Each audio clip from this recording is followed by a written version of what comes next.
வணக்கம். இன்னைக்கு இந்த வீடியோல கோதுமை மாவு வச்சு எப்படி சீஸ் பீஸாவும் வெஜிடபிள் பீஸாவும் பண்றது அப்படின்னு நம்ம பார்க்கலாம்.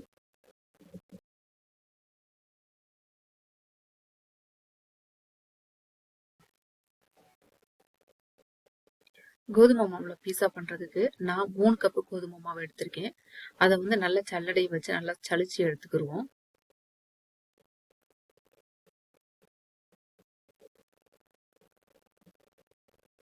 இப்ப நல்லா சலிச்சாச்சு.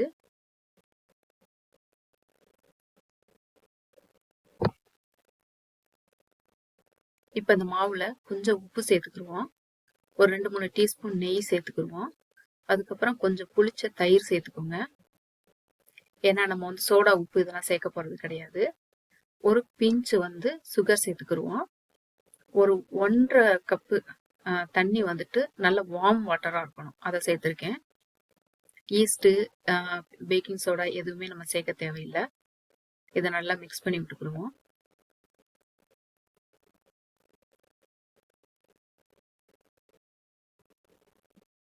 இதுல கொஞ்சம் நல்லா ஆயில் சேர்த்து இதை நல்லா திரும்பவும் நல்லா பிசைஞ்சுக்கிடுவோம். இந்த மாதிரி பிசைஞ்சாச்சு.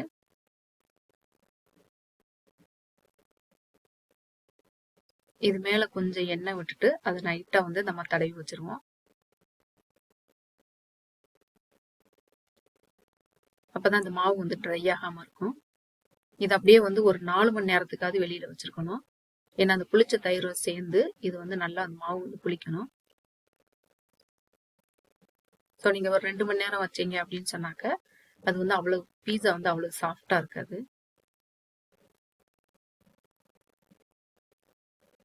பாருங்க, இந்த அளவுக்கு இருக்கணும்.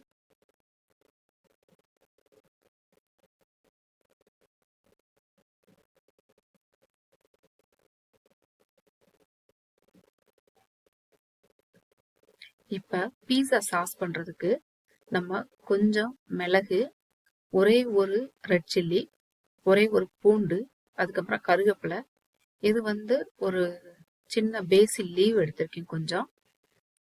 நீங்க வேணும்னா எடுத்துக்கோங்க, இது ஆப்ஷனல் தான், இல்லைன்றாலும் நல்லாதான் இருக்கும். அப்புறம் 2-3 தக்காளி எடுத்துக்குவோம்.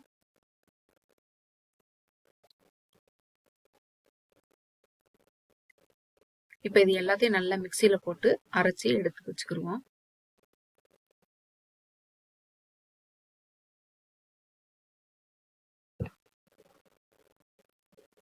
இப்ப பேஸ்ட் நல்லா அரைச்சு வச்சாச்சு. இதோட கொஞ்சம் மஞ்சள் சேர்த்திருக்கேன், இதுவும் ஆப்ஷனல் தான், வேணும்னா சேர்த்துக்கோங்க, இல்லைன்னா வேண்டாம்.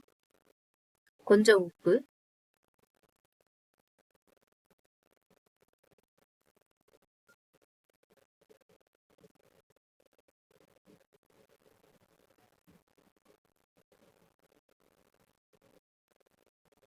இப்போ ஒரு பேன்ல கொஞ்சம் நல்லா எண்ணெய் விட்டுட்டு இதுல அந்த பேஸ்ட்டை வந்து ஊத்தி நல்லா கொதிக்க வச்சிடலாம்.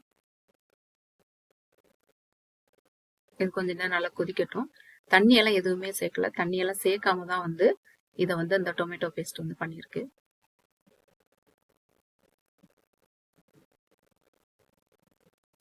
பாருங்க, கொஞ்ச நேரம் நல்லா கொதிக்கட்டும். இந்த பீஸா சாஸ் பண்றதுக்கு வந்து ரொம்ப திக்கா இருக்கணும்னு அவசியம் கிடையாது, ரொம்ப தண்ணியாவும் இருக்கணும்னு அவசியம் கிடையாது.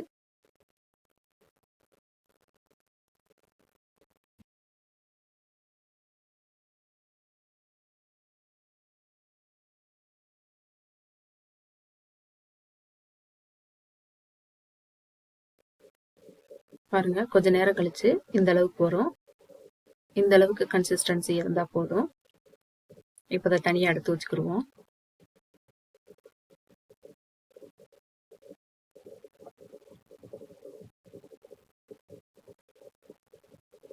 இதுக்கு வந்து இந்த மாதிரி ஒரு பேன் எடுத்துக்கோங்க. நார்மல் நம்ம தோசை பேனையும் யூஸ் பண்ணிக்கலாம்.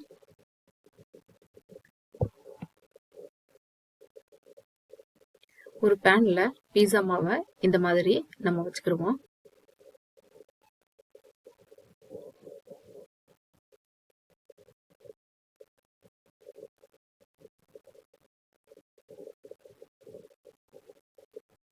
இப்ப இந்த மாவு வந்து நான் 400 டிகிரி செட் பண்ணி வச்சிருக்கேன்.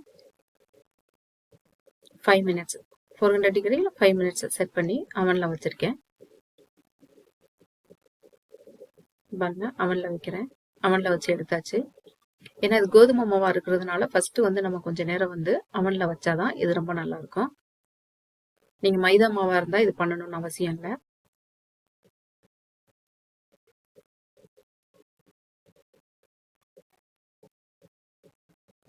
கொஞ்சம் பீஸா சாஸ் இதுல வச்சிடலாம். இந்த மாதிரி நல்லா ஸ்ப்ரெட் பண்ணிக்குவோம்.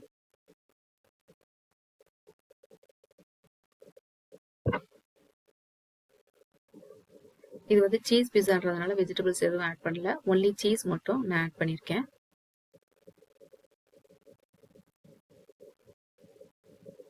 இப்போ திரும்பவும் வந்து 400 டிகிரியில் 15 மினிட்ஸ் செட் பண்ணி அவனில் வச்சிருவோம். இப்போ பாருங்க சீஸ் பீஸா சூப்பராக ரெடி ஆயிடுச்சு.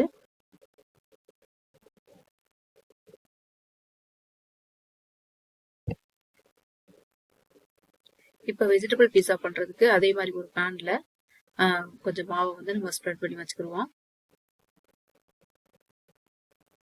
ஃபர்ஸ்ட் வந்து அதே மாதிரி 400 டிகிரியில் ஒரு 5 மினிட்ஸ் நம்ம செட் பண்ணி வச்சிடலாம்.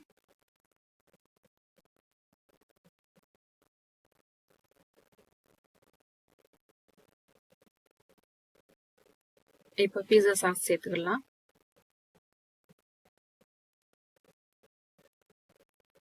உங்களுக்கு தேவையான வெஜிடபிள்ஸ் வந்து சேர்த்துக்கோங்க. நான் மஷ்ரூம், கேப்சிகம், ஆனியன் இதெல்லாம் சேர்த்துருக்கேன்.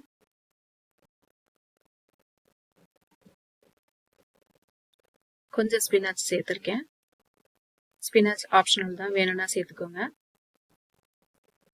இப்போ நல்லா சீஸை வந்து தூவிட்டு அதுக்கு மேலே கொஞ்சம் பைனாப்பிள் ஸ்லைசஸ் வச்சுருக்கேன். ஸோ பைனாப்பிள் ஸ்லைஸ் வேணும்னா சேர்த்துக்கலாம், இல்லைன்னா அதுவும் ஆப்ஷனல் தான். இப்போ 400 டிகிரி செட் பண்ணிட்டு ஒரு 15 மினிட்ஸ் இந்த பீஸா உள்ள வச்சுட்டு நம்ம எடுத்துடலாம்.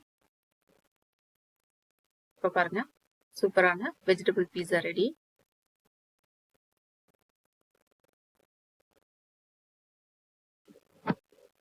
ஸோ நீங்களும் ட்ரை பண்ணி பார்த்துட்டு கமெண்ட்ல எப்படி இருக்கு அப்படின்னு சொல்லுங்க.